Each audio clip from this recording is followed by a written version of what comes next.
जय हिंद, नमस्कार। आप सभी का एक बार फिर स्वागत है। आज का वीडियो बहुत ही महत्वपूर्ण वीडियो रहने वाला है, जिसमें मैं आपको ऑनरेबल सुप्रीम कोर्ट द्वारा की गई सख्त टिप्पणी जो कि OROP 2 के एरियर के बारे में थी, सरकार को फटकार लगाई थी, कंप्लीट उस मैटर को समझाऊंगा। जो हियरिंग हुई है उसको समझाऊंगा।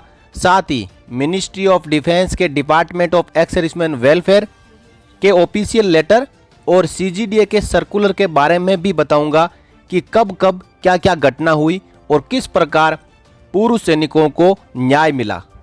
उनको जो 4 बराबर किस्तों में एरियर मिलना था वो अब 15 मार्च 2023 से पहले एक ही किस्त में मिलेगा। पूरे घटनाक्रम को हम यहाँ पे समझ लेते हैं। आप अपनी मोबाइल स्क्रीन पर देख पा रहे हैं 219/23 मिसलेनियस एप्लीकेशन, जो 27 फरवरी 2023 को ऑनरेबल सुप्रीम कोर्ट में सुनी गई और ये फाइल की गई थी Indian ex serviceman movement and others द्वारा।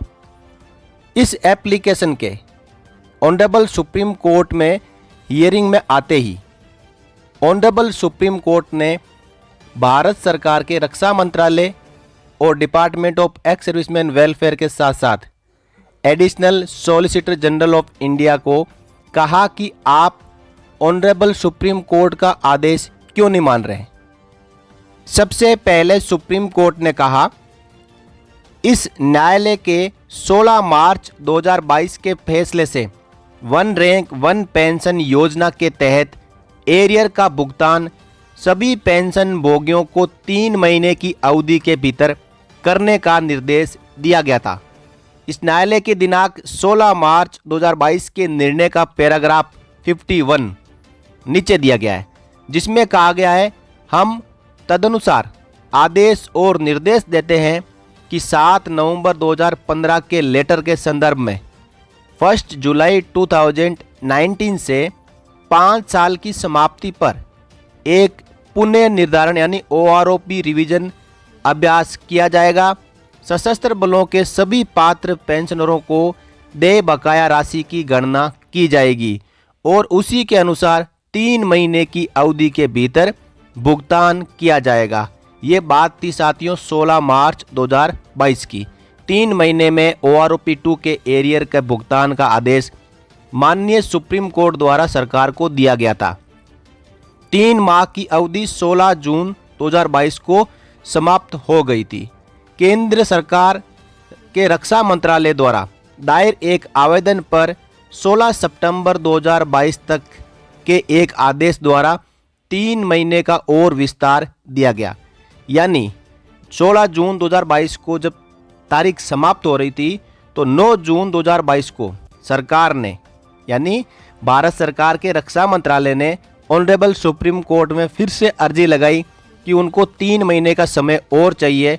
तो ऑनरेबल सुप्रीम कोर्ट में सुनवाई के बाद 3 महीने का समय दे दिया गया, जो 16 सितंबर 2022 तक था। इसके बाद 9 जनवरी 2023 के एक आदेश द्वारा 3 महीने का और समय ऑनरेबल सुप्रीम कोर्ट ने सरकार को दे दिया। इस बीच 20 जनवरी 2023 को केंद्रीय रक्षा मंत्रालय में भूतपूर्व सैनिक कल्याण विभाग यानी department of ex servicemen welfare द्वारा एक लेटर जारी किया जाता है, जिसका पैरा संख्या 6 इस प्रकार है। Department of ex servicemen welfare के 20 जनवरी 2023 के पत्र में पैरा नंबर 6 में कहा गया है, दिनांक 1 जुलाई 2019 से इसके कार्यान्वयन की तिथि तक पेंशन के संशोधन के कारण जो एरियर है उसकी राशि का भुगतान पेंशन से वितरण एजेंसियों द्वारा 4 अर्धवार्षिक किस्तों में किया जाएगा। हालांकि स्पेशल और लिबरलाइज्ड फैमिली पेंशनर्स, सभी पारिवारिक पेंशन भोगी और सभी वीरता पुरस्कार विजेताओं को एक ही किस्त में एरियर का भुगतान किया जाएगा। अब इसके बाद सुप्रीम कोर्ट ने कहा, उपरोक्त अनुच्छेद 6 जो 4 छमाही किस्तों में कार्यान्वयन को स्थगित करने का प्रयास करता है, यानी जो आदेश 20 जनवरी 2023 को department of ex servicemen welfare ने जारी किया वो ऑनरेबल सुप्रीम कोर्ट के आदेश की अवमानना करता है। इस न्यायालय के उस आदेश के विपरीत है जिसके कारण पूरे बकाया का भुगतान करने के लिए समय 15 मार्च 2023 तक बढ़ा दिया गया है। श्री एन वेंकटरमन अतिरिक्त सॉलिसिटर जनरल का कहना है कि पारिवारिक पेंशनरों और वीरता पुरस्कार विजेताओं के बकाया का भुगतान 31 मार्च 2023 तक किया जाएगा। ये इस न्यायालय के उपरोक्त आदेशों की आवश्यकताओं को पूरा नहीं करेगा। हम केंद्रीय रक्षा मंत्रालय में संबंधित सचिव को निर्देश देते हैं, जिन्हें पूर्व सैनिक कल्याण विभाग की देखरेख का काम सौंपा गया है, वे एक व्यक्तिगत हल्फनामा दाखिल करें जिसमें उन परिस्थितियों को स्पष्ट किया जाए जिसमें भुगतान के लिए समय बढ़ाने का ऐसा एक तरफा निर्णय लिया गया था। इस न्यायालय के स्पष्ट निर्देशों के बाद हम 9 जनवरी 2023 के आदेश में निहित इस कार्यालय के बाध्यकारी निर्देशों का पालन करने के लिए केंद्र सरकार को एक अवसर प्रदान करने के लिए ये निर्देश जारी कर रहे हैं। 13 मार्च 2023 को विविध आवेदनों की सूची बनाएं। यहाँ पे ऑनरेबल सुप्रीम कोर्ट ने सख्त टिप्पणी में कहा है कि आपने सुप्रीम कोर्ट के आदेश को नहीं माना और आप मनमानी कर रहे हैं, अपनी तरफ से आप आदेश निकाल रहे हैं, जबकि ऑनरेबल सुप्रीम कोर्ट ने कहा था 15 मार्च 2023 तक सभी को एरियर दे देना है।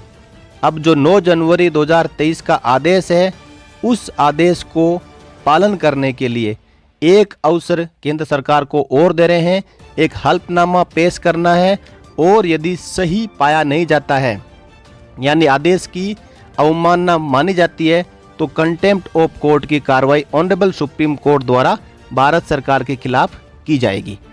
अब यह फैसला आने के बाद 27 फरवरी 2023 को ऑनरेबल सुप्रीम कोर्ट में हियरिंग होने के बाद रक्षा मंत्रालय और department of ex servicemen welfare में हड़बड़ी मच गई।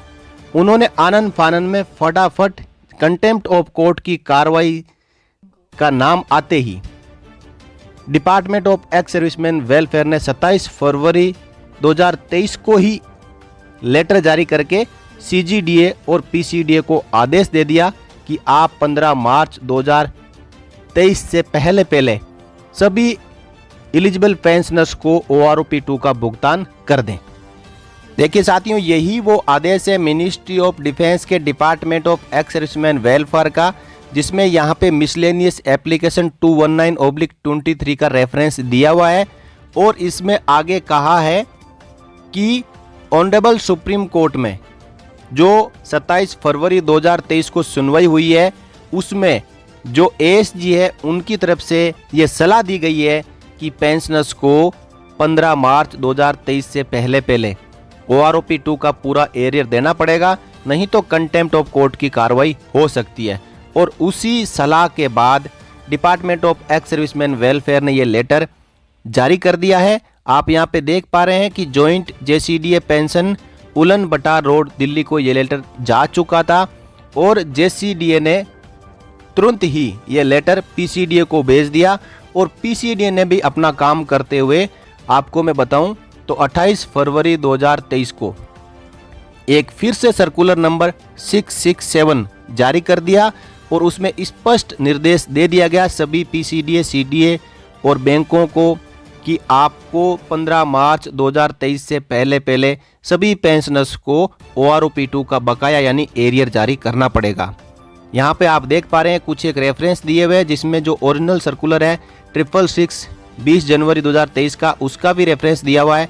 इसमें कहा गया है कि 666 जो सर्कुलर है उसमें हमने कहा था कि family pensioners, special family pensioners और गैलेंट्री अवार्डीज को एक ही किस्त में OROP-2 का बकाया दिया जाएगा, लेकिन इसके अलावा सभी पेंशनर्स को 4 बराबर 6 माही किस्तों में OROP-2 का एरियर दिया जाएगा। इस पैराग्राफ में बदलाव करते हुए PCDA ने यहाँ लिखा है कि in pursuance to honourable court order 27 February 23, जो 27 फरवरी 23 को ऑनरेबल सुप्रीम कोर्ट ने कहा था, MOD has issued direction vide MOD letter dated 27 February 2023 to pay full arrear in one instalment on account of OROP revision with effect from 1 July 2019 to all eligible pensioners by 15 March 23 in order to ensure timely payment. Arrears of payment may be authorized before 15 March 23।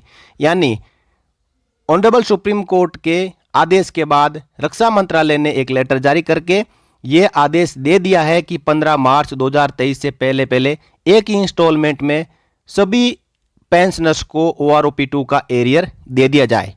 ये final आदेश, final circular PCDA pension Prayagraj द्वारा 28 फरवरी 2023 को जारी कर दिया गया है। Pensioners के बीच में खुशी की लहर है, क्योंकि जो 20-20 हज़ार की 4 किस्तों में एरियर मिलना था, अब वो एरियर एक ही किस्त में मिल पाएगा, ताकि ये अमाउंट कहीं पे काम आ सके। इससे पहले जिन पेंशनर्स को पहली किस्त मिल चुकी है, उनको अब बाकी की तीनों किस्तें एक ही साथ उनके खातों में देखने को मिलेगी 15 मार्च 2023 से पहले।